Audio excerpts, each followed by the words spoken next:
ఆ గుట్ట దాటి డాంబర్ రోడ్ నుంచి రావాలి. ఇక్కడ మేము కనబడతాము. ఒకటి టీ హోటల్ ఉంటుంది ఇట్లా గుడిచెలాగా. ఇట్లా వచ్చాయి మీరే దొంగ లెక్క కనబడతారు కదా. సాయి పూసాల ఆయన కూడా వెనక దొంగ వెంకటైతే మొత్తం దొంగనే. తిరుపతి అన్న సాయి పూసాల.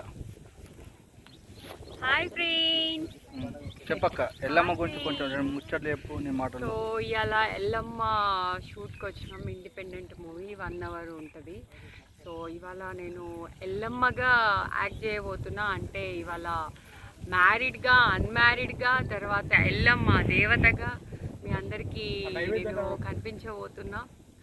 సో ఇంతకుముందు వరకు అంతా నవ్వుకుంటూ కామెడీగా సెంటిమెంటల్ ఎప్పుడు ఏడ్చుకుంటూ అట్లా కనిపించిన నేను ఈరోజు ఎల్లమ్మగా ఒక ఉగ్ర రూపం పవర్ఫుల్ క్యారెక్టర్లో కనిపించబోతున్నా. సో మీ అందరి సపోర్ట్ ఇంతకు ముందుకు నా మీద ఎట్లుందో ఇక మీదట కూడా, అంటే మీకు ఈ మూవీకి స్పెషల్, ఈ మూవీకి ఖచ్చితంగా మీ అందరి సపోర్ట్ మాకు కావాలి. ఇది భాస్కర్ ఆకేనా యూట్యూబ్ ఛానల్, బట్ ఇది కరీంనగర్ కుర్రాడు యూట్యూబ్ ఛానల్లో రిలీజ్ అవుతుంది.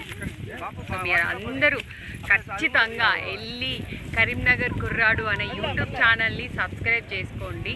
సో ఖచ్చితంగా మీరు అందరూ మాకు సపోర్ట్ చేయాలి ఫ్రెండ్స్. ఎందుకంటే చాలా, అంటే 2 days షూట్ పెట్టుకొని చాలా బడ్జెట్ తోటి మేము అందరం చాలా కష్టంతో షూట్ చేస్తున్నాం. అంటే అంత గుట్టలు కొండలల్లో చిన్న పిల్లలు కూడా వచ్చారు. అందరం చాలా కష్టపడి చేస్తున్నాం. సో అందుకని మీరందరు సపోర్ట్ మాకు కావాలి. కాబట్టి సో మీరందరూ కొంచెం టైం తీసుకొని, ఏమనుకోకండి, టైం తీసుకొని వెళ్ళి ఒక్కసారి కరీంనగర్ కుర్రాడు యూట్యూబ్ ఛానల్ని సబ్స్క్రైబ్ చేసుకోండి. వెనకాలే ఉన్నాడు మా డైరెక్టర్ అండ్ యాక్టర్. ఈరోజు హీరోగా భాస్కర్ ఆకేనా చేస్తున్నాడు. So thank you all the best అక్క. థ్యాంక్ యూ అన్న. ఆల్ ద బెస్ట్ అక్క. థ్యాంక్ యూ అన్న. ఇక మన విలన్ అండ్ దొర క్యారెక్టర్లో మన హాయ్ తిరుపతి అన్న. కొంచెం అందరూ కరీంనగర్ కుర్రాడు ఛానల్ సబ్స్క్రైబ్ చేసుకోండి. మా ఎల్లమ్మ షార్ట్ ఫిల్మ్ అండ్ సినిమాను ఆశీర్వదించండి. థ్యాంక్ యూ అన్న. ఆల్ ద బెస్ట్ అన్న.